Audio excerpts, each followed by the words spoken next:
Good evening, good afternoon, good morning, whenever you're watching this, whether you're watching it live right now on Twitch or you're watching it after the fact on YouTube. So if you missed this one or last one, go check it out.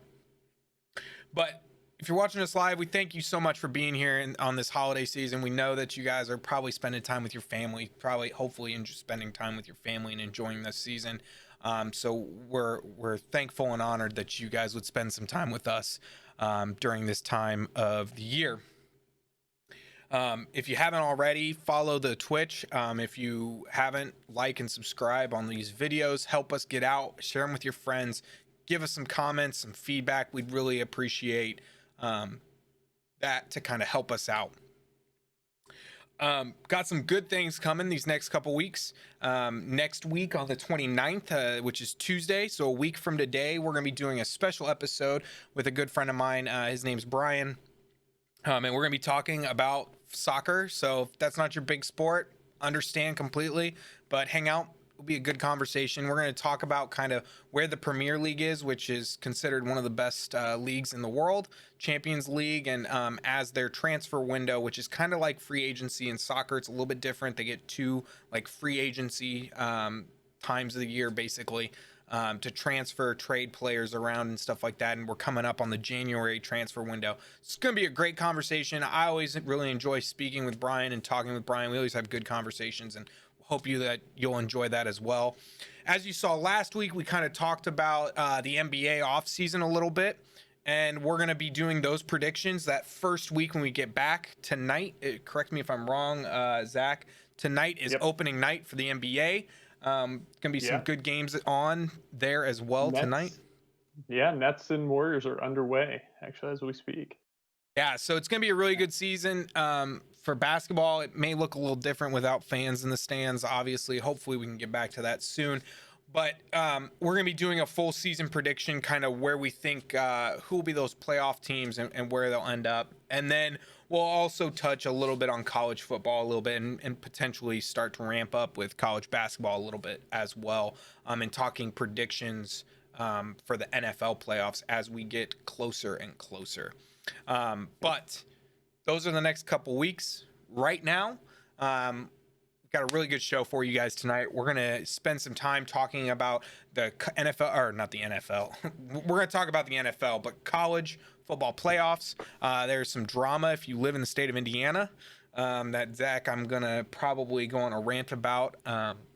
And then we're also going to talk about some bowl games potentially, and kind of give our predictions for who we think will win the national championship. And then on top of that, after we've talked about that, we're going to transition over to week 15 of the NFL, where there were some pretty good games. It was kind of a boring. Zach, I kind of agree with you. We were saying before that was kind of a boring week game wise, but if you look at the playoff picture, there's a lot of juicy storylines right there. Yeah, that's not boring at all. So before we get started, I'm gonna go ahead and pass over to Zach. I know I said a lot, Zach. I probably touched on most of it, but I'm sure you got something that you want to get out there, and then we'll hop on over to college football. Yeah, no, I'm sad I'll miss next week talking soccer. You can still watch it from Mexico. Yeah, I'll be watching. They've got a little sports bar down there, so sure one of the screens will have some soccer on it. But yeah, it'll be. I think what are you guys doing that next Tuesday or Thursday? Next Tuesday, yeah, next Tuesday. Yeah. Yep. So it'll be a week from today, but we've got good stuff today. College football, first time we're diving into that, and then we'll be back to our, I guess, normal scheduled programming on the 7th, Thursday the 7th. So we'll have our NBA predictions, which I'm really looking forward to. We'll have about 2 weeks of the NBA under our belts, so we'll have a little bit of, I guess, bias potentially in our predictions there, but it'll be fun. That was kind of one of the most fun and engaging episodes I think we've had so far with the NFL. So I think we'll have some good feedback, hopefully, from you guys on the NBA. But we're jumping ahead of ourselves here. We got college football. I think the bowls are set, if I'm not mistaken, right? Yeah, bowls were set on Sunday, so we'll talk about let's talk about some of these bowls real quick, because I'm willing to make the argument that the college playoff selection committee, has lost all credibility this year. Um, I feel like they have just completely shot themselves in the foot. The top four kind of not. There was some debate that I've seen on the top four, even. Alabama, Clemson, Ohio State, Notre Dame, top four. Mm-hmm. Clemson and Notre Dame are one-loss teams that Clemson blew out Notre Dame.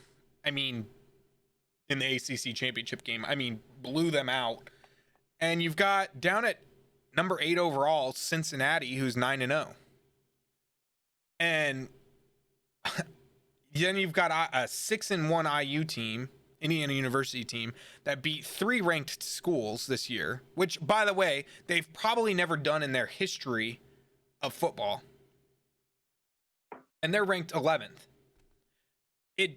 You've got Coastal Carolina that's 11-0, that isn't in a big bowl. So I just think that whereas people above them, so the teams above Indiana, Georgia has 2 losses. Iowa State has 3 losses. Florida has 3 losses. Oklahoma has 2 losses. Texas A&M has 1. Notre Dame has 1, and Clemson has 1. I kind of understand the Clemson one. I'm kind of okay with the Clemson loss. It was to Notre Dame, at Notre Dame. Rough game. They didn't have Trevor Lawrence. Kind of understand that one. The rest of them, though, and this is an IU bias for me. They've never done this well.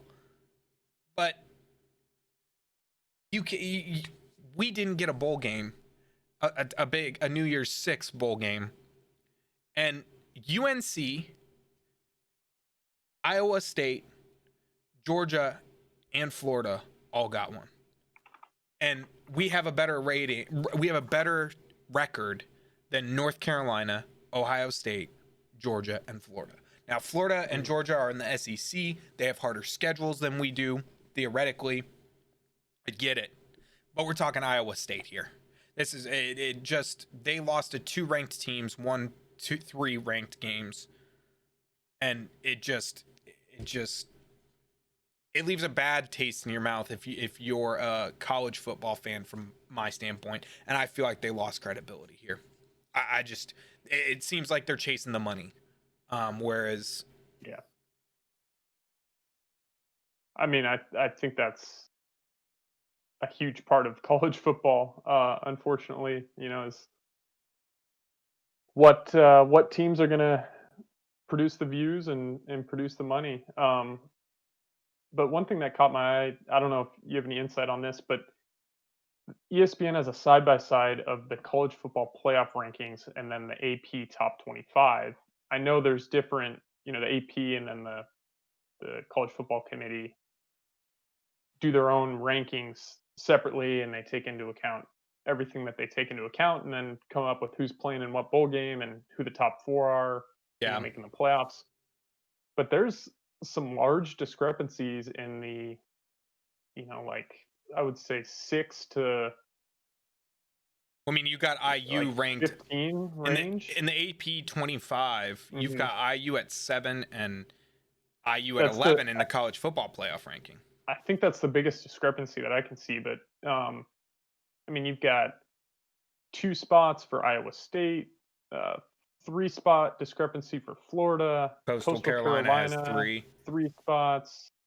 North Carolina. Here's the other thing. North Carolina is ranked 13th in the college football playoff rankings, and they're ranked 25th.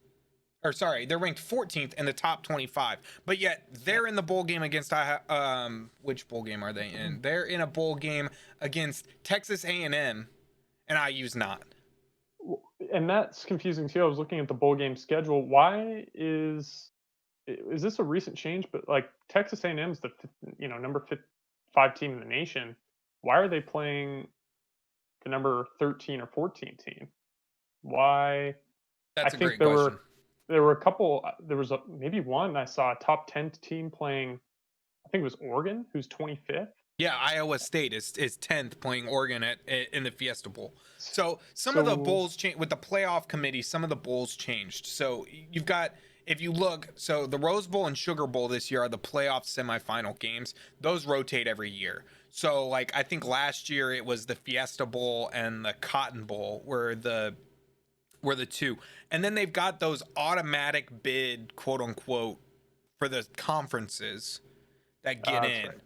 Yeah. But so it sucks because the Rose Bowl is generally where the automatic bid for the Big Ten usually was. Well, unfortunately, that's one of the big bowls this year.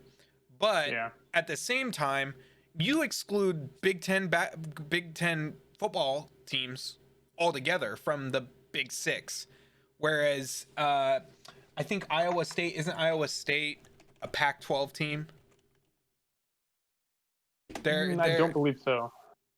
They're a Not Big 12. Pac-12. Sorry, they're a Big Big 12 12. team. Yeah. So you've got a Big 12 team. You've got UNC is an ACC team, right? Yep. That should be right. ACC. So, and then you've got two SEC teams, a Pac-10 team in Oregon.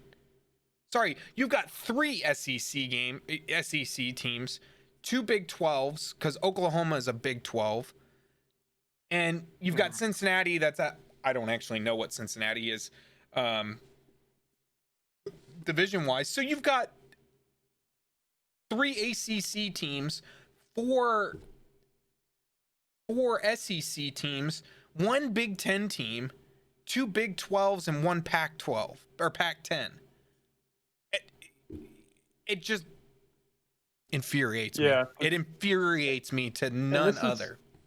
This is my biggest gripe with college football is it doesn't feel natural. I get that conference winners get a spot and you're trying to represent each conference, but to be force fed, an unranked team versus potentially a top 10 team just because one team won their conference and the other team won their conference isn't competitive. And that's my biggest gripe with college football as a whole is, why don't we scale down the schedule a bit, cut out all those fluff games where Alabama plays Southwest, Eastern, Northern Alabama country and wins 67-0. Cut that game out of the schedule and just let the top X amount of team and bump it from 4, let at least the top 12, top 16, top 24 teams have a college playoff. And let it be sorted out that way. I feel like we're just kind of being fed these games that it feels forced instead of just letting the best man win. And to your point, with that would leave a team like Indiana, a team on the bubble, team like Texas A&M, looking at the standings, Oklahoma, Cincinnati, Florida, a chance at eventually coming up in a quarterfinal, semifinal game versus a Clemson versus Ohio State, Alabama, and seeing who's the better team. But we don't get to see that. We don't get to see it. Well, it's so an interesting thing. So IU ranked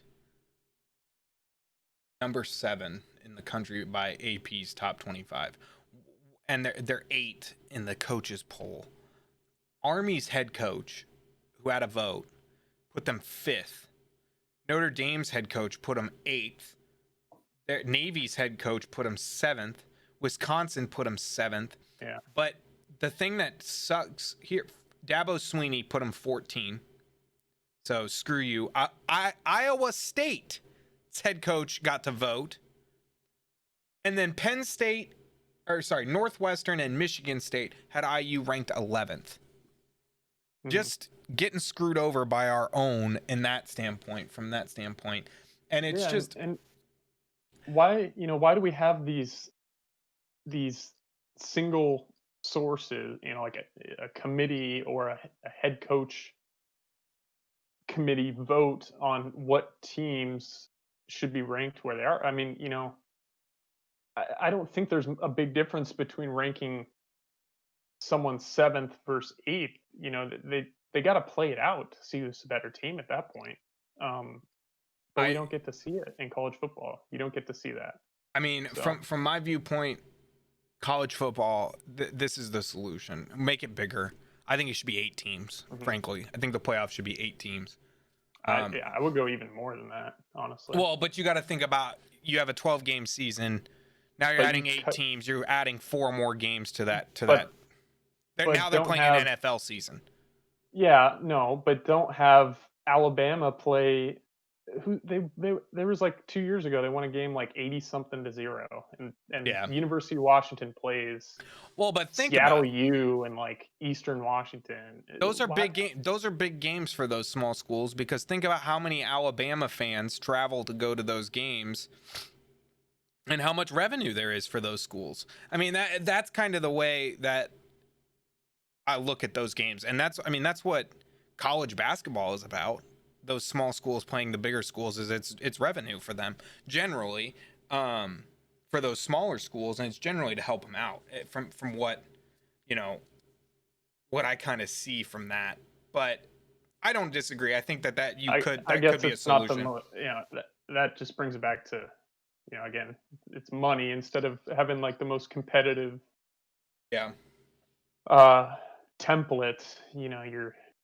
I guess you're, like, to your point, is you're helping smaller schools bring in some extra revenue. But it, it, if you're really talking about seeing who's the best team, you got to take top 16. I would say 16, good number, 8 something like weeks. that. Do you play an 8-week schedule and then you're in the playoffs? Is that enough to give? Well, it'd be 8 weeks. If you were doing 16 games, you'd get 8 games, then you'd have 8, and then you'd have 8 weeks, or 16, 8, 4, 2. That'd be 4 extra weeks. 4. I You guess that'd be 4. You could do a 10. You could do a 10-week season, 4 extra games. You could, yeah. I mean, these guys get almost a month between their final conference game and then the bowl game that they eventually play in. True. That could be good. That would maybe be give them interesting. 2 weeks. I mean, do they really need a month to prep? Yeah, that'd be interesting. I just think they should I think they should get rid of the college football playoff committee. I think this year showed that they lost all credibility. And I'm not even more so upset about IU. I'm more so upset about the fact that Cincinnati got screwed. They played incredibly well this year and got screwed. But kind of going to those breakdowns, I've talked a lot about my hatred for the college football playoff committee. But going to the actual games in the playoffs, we'll just start with the Rose Bowl, which is Alabama versus Notre Dame. Or better known as not sorry, Notre Lame. I'm not a Notre Lame fan. But who you got? I mean, we're talking the best. We're talking the best team in the country, Alabama. Probably the greatest dynasty in college football, honestly. Yeah. What are your thoughts? I mean, you can't pick against Alabama. I think the only way you pick against Alabama is if you're a sports bettor and you're looking to try and make a little bit of money. I mean, there's no way. There's just no way Alabama. I don't think they lose this game. I mean, they got massive wins over Texas A&M, Georgia. They killed Ole Miss. They killed Tennessee. They killed LSU. They beat Florida in the championship game, and they walked through everyone, as they generally do. I like I've said a lot. Actually, it wouldn't be the Browns this year, but I'd love to see Alabama play against the Jacksonville Jaguars or the Jets. I just want to see what would happen. It would, pay each of the college kids $2 million. The NFL does a game where they pay each kid $2 million. and gives the school $20 million. Let's just see it. Let's see it. if Alabama can beat the Jets. And if the Jets win, they get to keep the first overall pick, which we'll talk about later. And if they lose, they get the last pick in the draft. I don't, like, everyone moves up a spot and Jets go to the bottom. Like it'd be interesting. I think the NFL, even the worst team in the league, is still miles ahead of any college team. I'm sure. But it'd be fun. That would bring in like massive viewership if that ever happened. If you made that pay-per-view, I think that would make more than Conor McGregor, Floyd Mayweather. Easy. Yeah. I got to take Alabama. I mean, hands down. I would love to see Notre Dame give them a fight, but I remember Notre Dame versus Alabama my sophomore year of college, and that didn't end well for Notre Dame, and I don't think it's gonna end well for them again. And then the big one over here is transitioning over to Clemson and Ohio State at the Sugar Bowl. I despise Ohio State. I think I dislike Ohio State more now than any team in college football. And that's saying something because I hate USC. I despised USC, especially with Pete Carroll, and I think that's why it's hard for me to root for the Seahawks because of Pete Carroll. But I think this is a statement game for both quarterbacks. You've got Fields that is trying to convince NFL scouts that he is an NFL quality quarterback, and you've got, frankly, the consensus number one overall pick, regardless of who is picking, in Trevor Lawrence. I think this game is an opportunity for Trevor Lawrence to say, I am the man. I think back to Joe Burrow last year. Yeah. I think this is a statement game for him. I think Clemson winning a national title here, that would be, I believe, Trevor's second, because I believe Clemson won last year. And didn't LSU won last year? Was it the year before? It was the year before. So maybe Lawrence doesn't have two titles. I thought he did because they won one with Watson. Forget. Was that the one I was thinking of? Yeah. He was a national title champion in 2018.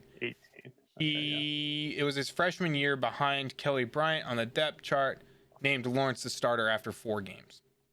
So he did win. He did win it in 2018. So this would be his second one. Which would be great. Yeah. So. Yeah, I mean that would cap off, pretty good college career, and he transitioned that right into number one overall pick. Pretty good year. Yeah. But yeah, I mean, I think this game's going to be closer than the other game. I'm still going to go with Clemson here just because of that star power with Trevor Lawrence. I think that in college plays out really more than anything a lot of the time, unless you're Alabama, where you just have like 40 first round number picks. five star or 5-star picks. Yeah. Yeah. So I think the star power plays out here with Trevor Lawrence. And they just seem like a team that has been more significant and showing up more in the headlines as a better team, whereas Ohio State kind of seem to have their own struggles. Well, I mean, I think the IU game is a indication of that. The fact that Ohio State only beat IU, a team that's not even worthy of New Year's 6. They only beat them by 7 points, and frankly, Northwestern was playing incredibly well in the Big Ten championship game prior to Ohio State picking them apart in the second half. The first half of that game, Northwestern was playing incredibly well. So I think that there are more holes on Ohio State's team than there are on Clemson, and that's why I have to take Clemson in this game. So if it comes down to, I think we're both in agreement, Alabama, Clemson, national title game. Who you got? Because Clemson seems to have Alabama's number when they match up in the national title. Yeah, I think I'm going to stick with the star power. I think Trevor Lawrence. You think back to college football again. Other than Alabama, it's going to be tough to beat them and overcome Alabama and just how good of a team they are. But you think back to Vince Young, Deshaun Watson, those teams that have won championships. Cam Newton, I believe, with Auburn.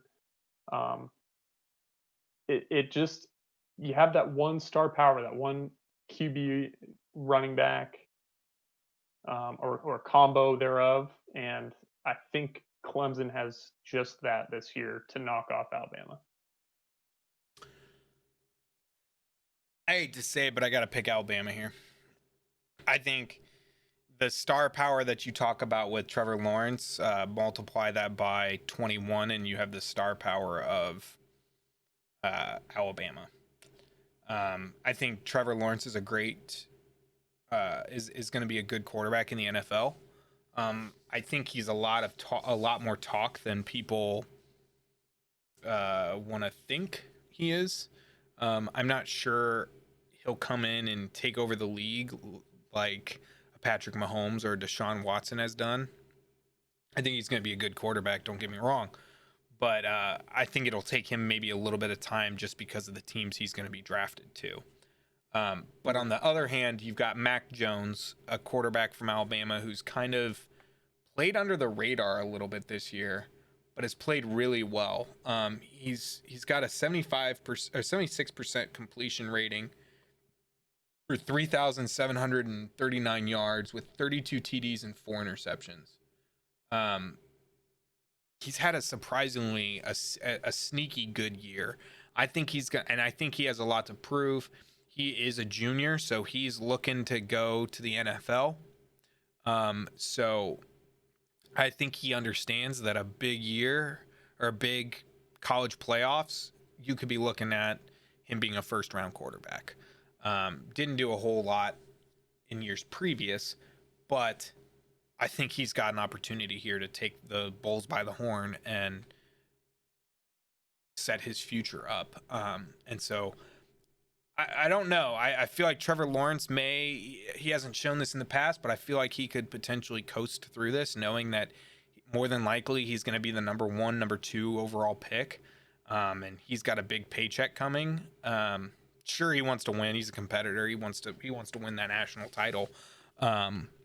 But I just think when it comes down to it, I think Mac Jones is going to be more hungry than Trevor is when game times comes. So I'm going to pick Alabama. I think they've also got one of the best defenses in college football. So yeah, that's why I'm going with them. So any other one? Any other thoughts? We made our prediction, but it could be a Notre Dame Ohio State championship, so we might be completely wrong. You know what? We'll see. I was trying to think of a bet there that we could do. If Ohio State and Notre Dame makes it, I'll think about this. There has to be some ramification for us if or at least for me. We'll talk about quick A's for 1 hour. No, not that. Definitely not that. I'll do 5 shots of Fireball, one after the other, if Ohio State and Notre Dame make it to the college championship game. All right, I'll hold you to it. It's on you. Okay, that's fine. And you're gonna do 5 shots of Your No. favorite alcohol. 5 shots of water. You have to do a shotgun of beer. You have to shotgun a beer. Oh god. Now we're making Completely now we're kidding. making We are bets. not self-harming ourselves. Please drink responsibly. Bud Light. Oh, wait, what? That was not we're not sponsored by Bud Light. Dang it. It's all right. They can run those commercials during a college football game. I think we're good. Oh yeah, that's right. Okay. Good. All right, so kind of transitioning to the NFL, I only really have three things that I kind of, other than the playoff picture, and I think we can leave that one for the end.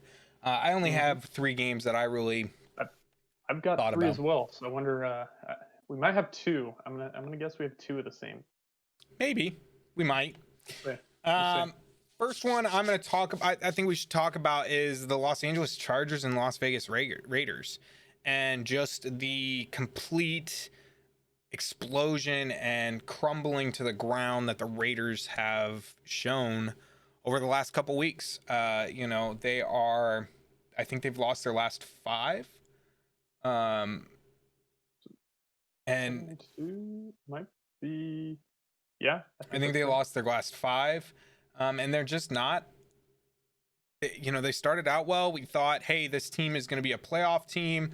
And these last 5 weeks, they've just kind of relegated. And Derek Carr's numbers have not looked horrible, but have not been great. I mean, I think and now he's injured. He left He's the game, injured. right? Yeah, and he's injured. And you bring in Marcus Mariota, who was 17 of 28 for 226, 1-1. 1-1 meaning 1 touchdown, 1 interception. But it just, I don't know, man. The Raiders, you were high on the Raiders. You thought they'd have a really good year, and for the most part at the beginning there they did, but they've just kind of dropped off, and it's actually pretty unfortunate. Yeah, I don't know where the drop off has occurred really. To me, I don't know. I checked the box score. We look at that every week, and they have Darren Waller, who's their tight end, but he seems like he's at the top of their receiving chart every single week. Um, and Derek Carr, there's always kind of been questions about his capability of, really leading a playoff contending team. And it was looking pretty good. And I don't know, Darren Waller has kind of come up from nothing to being all of a sudden like a top 3 tight end in football. And he had a great game this past week, 150 yards and a touchdown. But you just kind of wonder if maybe teams are starting to game plan more for the Raiders, knowing kind of what their offense is looking for. And, other guys aren't stepping up. Josh Jacobs still getting a lot of carries, but seemed like he was being more efficient early on in the year. 2.9 yards per carry this past week. I remember some games earlier this season where he was over 100 yards on fewer amounts of carries. So I don't know if their running game is becoming less efficient. It's putting more pressure on the quarterback. Raiders. I mean, just disappointing, really. My prediction is that they don't have Derek Carr is not the quarterback of the Las Vegas Raiders next Yeah, year. I think Gruden will basically look at him and say, you know what, kid, we're done. They're gonna blame it on Derek, but I don't think they should. I think the blame should fall on Gruden. Yeah. Personally, I think Derek Carr is a good quarterback if you put him in the right system.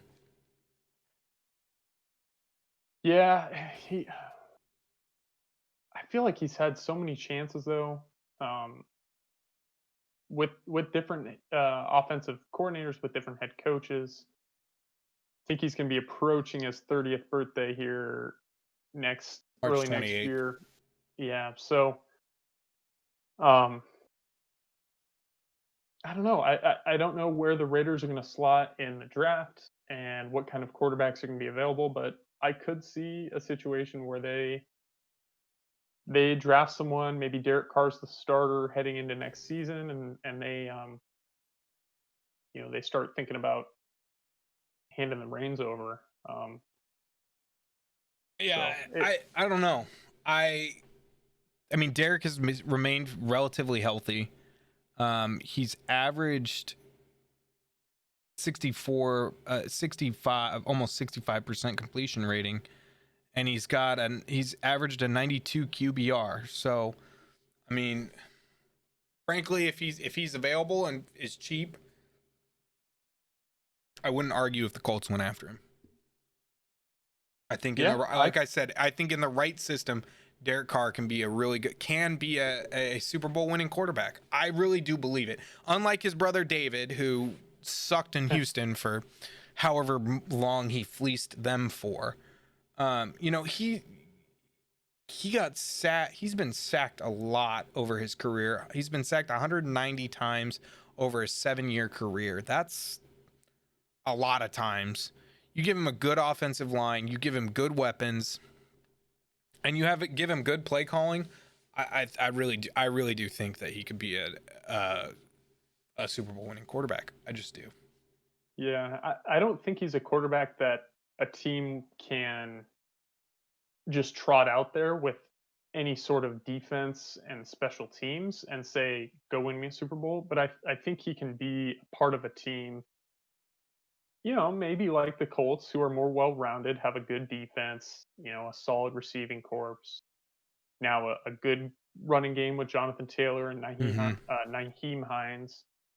I think he can be a part of a team like that and produce some success. I don't think he can be a part of a team like the Raiders, as we're seeing, or I think he um, could go to the Patriots. yeah, he could go to the Patriots. I could see that. I see the Patriots getting younger, but rather than kind of stopgapping, I see Derek Carr more as a team like the Colts, a good fit. Maybe you get 2 to 4 years out of them Mm-hmm. of of quality enough quarterback to put your team in a playoff situation. Um, but I don't see him, heading to a rebuilding team and them trying to, say this is our guy for the next 6 to 8 years. I think Yeah. he's too far into his career to be that type of quarterback. I think he just needs a team. And maybe the Raiders can continue to build that team around him, but it's not happening this year. All right. Who's one of your three? Well, just sticking on quarterbacks while we're at it, I think we can probably definitively say the Eagles have found their new franchise quarterback. Um, I think they've Like, got their guy for the next. I mean, Jalen Hurts, 22 years old, so give him 10 to 12 years. I don't know. um, yeah. All you right. know, he has looked just the eye test. He's a young quarterback. There's going to be some hiccups, but just the eye test, seeing some of his highlights, he had a couple passing touchdowns where he extended the play, pocket awareness, almost like kind of Kyler Murray, Patrick Mahomes, Russell Wilson like rolling out. Arm strength is there. He's running the ball. He's a running threat, which increasingly we're seeing in this day and age in the NFL. Top teams have a quarterback that is at least capable of picking up a few yards, with their feet. So I think he's a pretty special talent that at 22 years old will just only continue to get better. Um, Saying and that I after one think game. Wow. Okay, it's Max. it's been. I'm just saying he's their Yeah. franchise quarterback. Yeah. I'm not saying he's Patrick Mahomes. I'm saying he's Yeah. he's had shades of plays, a play here and there where you're like, okay, I've seen that from Patrick Mahomes before. Yeah. And I'm not saying he's going to be a top 5 quarterback next year, but he's going to be their starter. Oh They're yeah. not bringing Carson Wentz back. Yeah, I think Carson's gone, and I think again the Colts are another. Colts and Patriots are two teams that I'll say will probably be in the running for Carson Wentz. Yeah. I just, yeah, I think those are two teams that will go for him. I agree with you though. I think But Jalen Hurts has played incredibly well. and you look back to just to last week too. Not a terrible game, but again, running the ball and it's more when you look at these running or these young quarterbacks.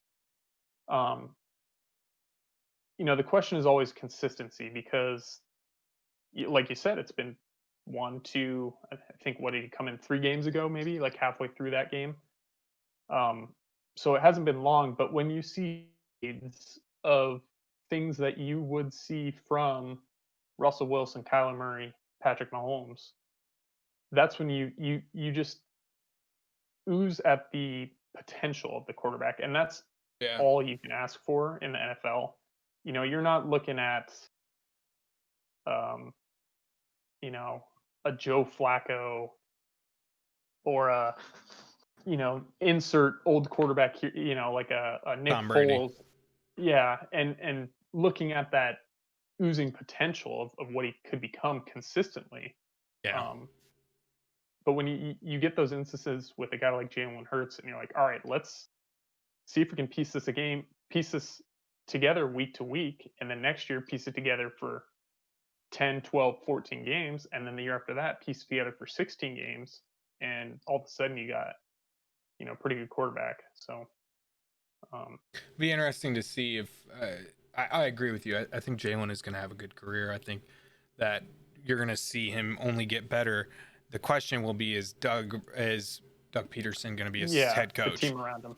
Yeah. Is Doug Peterson going to be the head coach, or is he going to be gone? And as we talked about, I believe 2 weeks ago, I think you could relatively see him gone. So I see even more so. I think we talked about it. I already kind of saw Doug Peterson out the door. Um, I think even more so now with them realizing Jalen Hurts is their guy that they want to run with. Mhm. I think they just go clean slate and they build a coaching staff and a team around him to try and you know uh, let him grow and become a reliable quarterback. Getting rid of the head coach that brought you your first Super Bowl in 40 what some years or Yeah, whatever it is. And yeah. so, anything else on that one before we move on? No, no. So my next one is Kansas City Chiefs Saints. I think it's safe to say that Drew Brees is still effective. Had a relatively good game, 15 of 34 for 234 yards and 3 TDs without his number one receiver. Michael Thomas is expected to be. They lost this game, but still coming back from 11 broken ribs, hurt shoulder, and or fractured ribs, not broken, fractured ribs, and a punctured lung. Mm, That's a pretty serious. 3 TDs, one interception, 234 yards.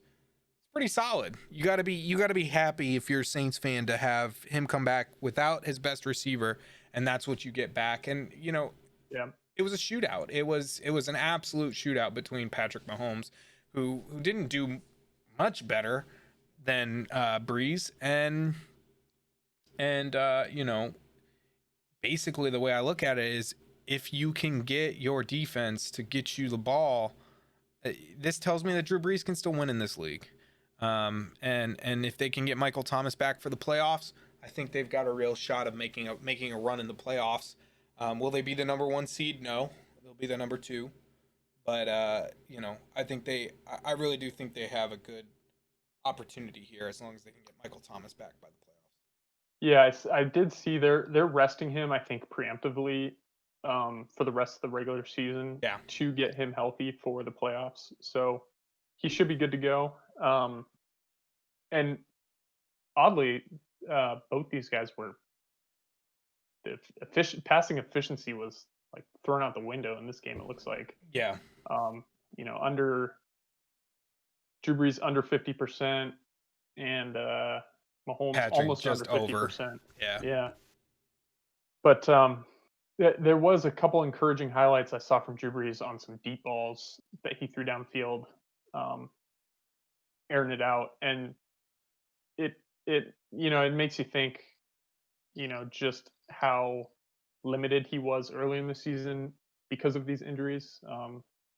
With a lot of these guys, you never know, especially quarterback, who wants to be in the game for his team. So I'm willing to kind of give Drew Brees the benefit of the doubt here, and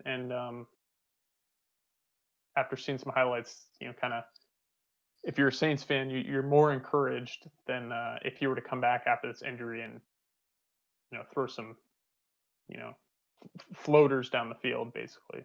So the Saints are, they're gonna be a top two team in the NFC, and we know what they bring. They're a good team. A thought that I had was kind of, if you're the Saints and if you're Brandon Cooks, your best time as an NFL player was when you were with the Saints and Drew Brees.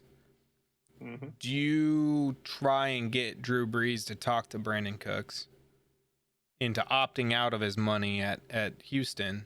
Because he's got 3 years, about $46 million on the table. Get him to opt out and come on over back home to the Saints. Think that's a possibility? You're or talking think... off season? Mm-hmm. Yeah, I could. Well, 36 million, I 36.5 million guaranteed. I could see it from a standpoint of it working as a football move. I think it's going to come down to Brandon Cooks prioritizing, being on a winning team versus money, because he surely signed that contract, back He when signed he it with was the Rams, actually. So that was 2020. He signed it in 2019. okay. Contract extension. I thought that would have been earlier. Brandon Cooks signed a 5-year, $81 million contract with the Rams, including a $7 million signing bonus, $49.49 million guaranteed, and an average annual salary of $16.2 million. Oh, okay. I'd have to look at where that puts him among highest paid receivers, but I was going to say, It's pretty high up there. Is it? Okay. Yeah. Which I would venture to guess he wouldn't opt out, because based on his performance, he'd probably get less than that on an open market, I would imagine. We're going into like GM mode, which is incredibly complicated, but I would He's venture to 11th guess. highest. Okay, and I don't think if he went into an open market, get paid as. Oh, I don't think so. At least 11th or better. Yeah, I don't think so. As highest paid receiver, so I think he opts back into that contract. Okay. Well, I mean, the Texans can let him go. The Texans can let him go at the end of this year with no ramifications. Yep. So it's still a possibility, but I don't know. It's just something I thought about. You think about Emmanuel Sanders and Michael Thomas, and then you maybe try and go out and get Jimmy Graham and Brandon Cooks, bring the boys back together. I mean, that could be a really dangerous offense next year if they're able to pull those strings. But I don't know. Definitely. That's my takeaway from that is just basically, I think the Saints can stick with the teams. I think they proved that they could stick with the teams. And so we just got to see what happens in the playoffs as they get going. But right now, I think they're in a really good spot. And I think they've got the opportunity here to set themselves up well for the playoffs.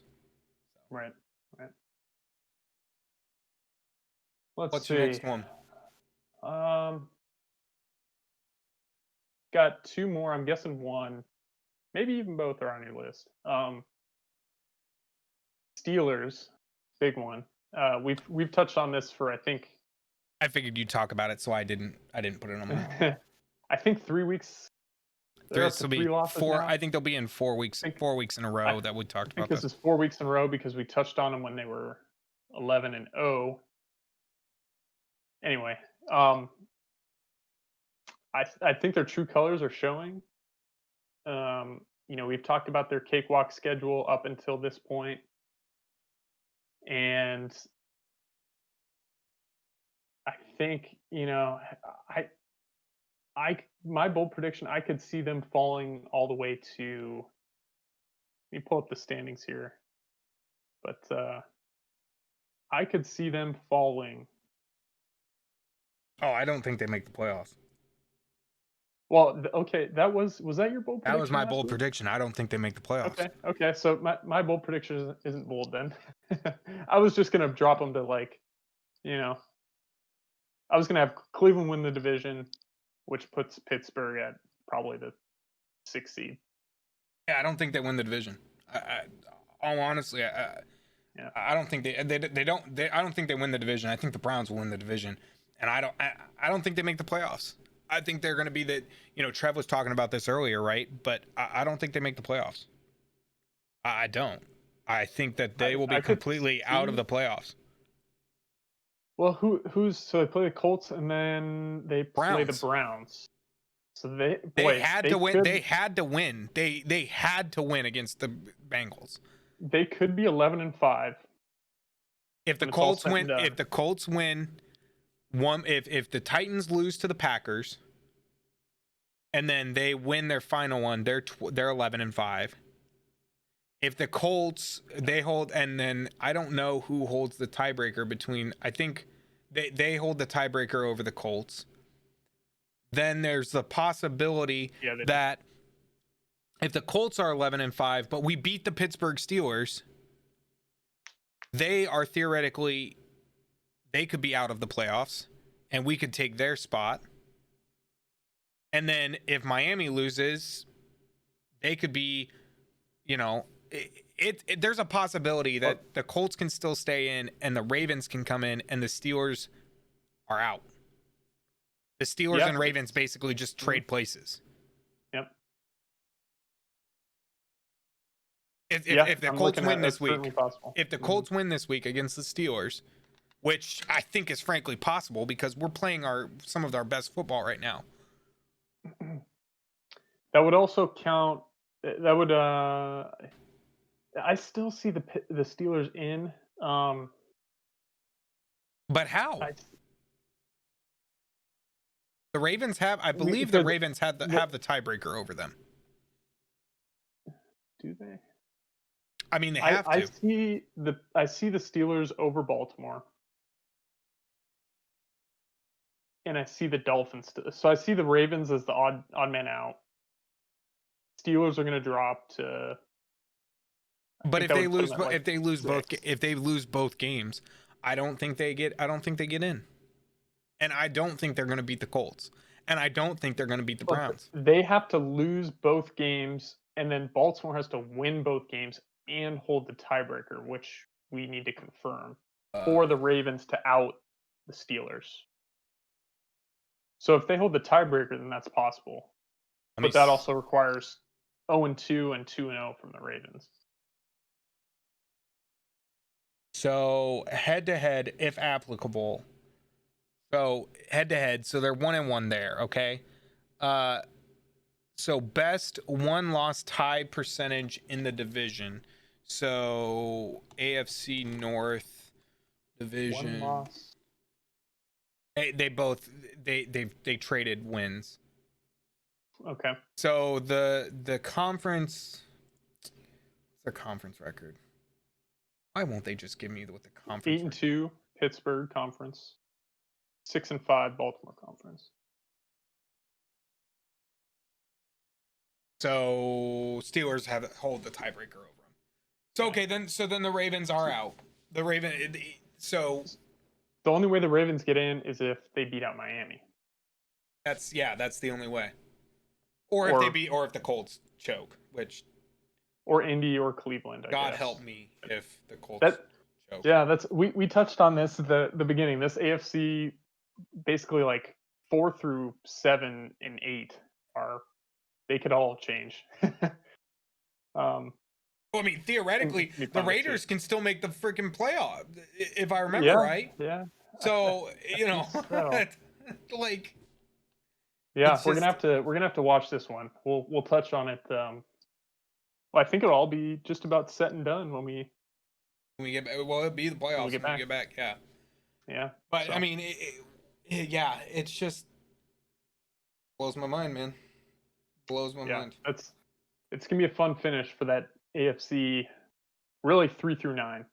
3 through 9 could just get a big shakeup, and we'll see who comes out at the end of the tunnel. And I just hope the Titans lose on Sunday versus the Packers.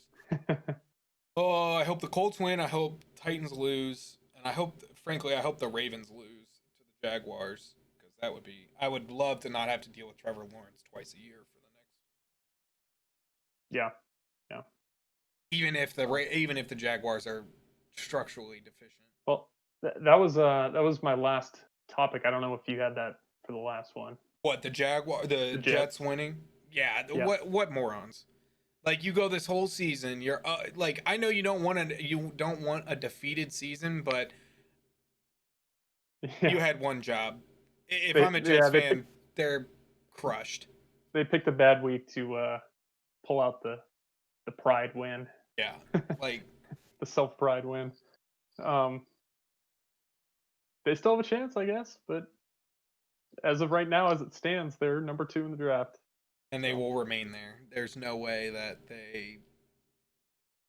There's no way Jacksonville wins. I mean, they have to play Indianapolis, but as I said, I believe on the first one, we generally split one with. Actually, I didn't say this, but generally we do split one with Jacksonville. Um, so hopefully that means what is the tie? Because they're both 1-13. So what is the draft tiebreaker for Jacksonville and Jets? Is let's it see here. conference record? Strength of schedule. Really? So the 2021 draft is still 4 months away, but high drama revolves around the top of the order. The Jets stunned the Rams and moved into a tie with the Jacksonville Jaguars. There's still 2 games remaining, and this week showed anything is possible. The NFL used to have 2 tiebreakers to determine the draft position in the first round. Was strength of schedule, and the second tiebreaker was a flip of the coin. Head to head did not matter. Divisional or conference records did not matter. That changed in the 2019 offseason, adding tiebreakers similar to playoff tiebreakers. The strength of schedule tiebreaker, so it's most teams separated out that tiebreaker, but occasionally we have to go more to teams are tied to strength of schedule. So head to head, best one loss tied percentage in common games, so minimum of 4. Strength of victory in all games, combined best combined ranking among all teams in points scored and points allowed in all games, best net points in all games, best net touchdowns in all games, and then a 7 is a coin toss. So what's So number 1? head to head, which isn't applicable this year. So best one loss tied percentage in common games. So Lost high percentage in common game. did they both play the Rams? Did they play? Oh, the Jets played the Colts. One lost high percentage in common games. That's getting. We'll But let wait, hold on. the NFL sort this one out. If the yeah, we'll let them sort out. But theoretically, the common games between the Jets and the Jaguars play the Rams. I don't know. They did. Oh nope, that's 2017. I don't know what. I don't know. That's an interesting question because I don't know what would cause that because. That's weird. I don't know. We'll let the NFL decide that one. Yeah, we'll let them figure that out. And we already kind of talked about the last one. The last thing that I wanted to kind of talk about was the just the playoff scenario. The fact that the AFC could go any which Yep. way in 7 different ways and all that kind of stuff. So it's been it's interesting. Like I said, not the games weren't crazy, but overall I think it was a pretty good week, especially with the added drama of of potential playoff scenarios. So Yeah. kind of my view on it. Yeah, that'll be my big thing I'm watching is how the AFC is going to shake up last couple weeks. So Big game this Sunday. Hopefully the Colts can give the Steelers another smackdown, but our record is not very good against them. I think of the last 18, we've lost 16, something like that. I think I heard that stat today when I was listening to the radio. So we don't have a good record against the Steelers, but hopefully we can make it work. But that's all I got. You got anything else before we potentially sign off here? No, that was it. All right, guys. Well, that's going to be it for our show this evening. Again, a little different. It was a Tuesday show. Again, next week, 7:30, I believe, at 7:30 Eastern time. We will be live again with Brian to talk some soccer, Premier League, Champions League, maybe a little German league and Spanish league soccer. Zach will not be in town, but he'll be here in spirit, and hopefully he'll be watching. Maybe he'll pop in the chat a little bit as well. Pull up the stream, yeah. But guys, we just really appreciate you watching. Again, any comments, concerns, things you want to see us do, things you want to see us talk about potentially, we'd love to have those suggestions. But otherwise, from me, have a Merry Christmas if that's what you celebrate. If not, have a Happy Holidays. Hold your loved ones close, and just hopefully take some time to be thankful for the things you have and the people in your life. Pass it over to Zach, and then we will close. Then we'll go ahead and close. Yeah, happy holidays to everyone. Appreciate you guys watching, whether it's here on Twitch or over on YouTube. After the fact, we'll be back. I guess I'll be back January 7th. We'll get the NBA predictions going. So I'm looking forward to that. Thank you so much, guys. Really appreciate it. Again, happy holidays, and we'll see you in a few minutes.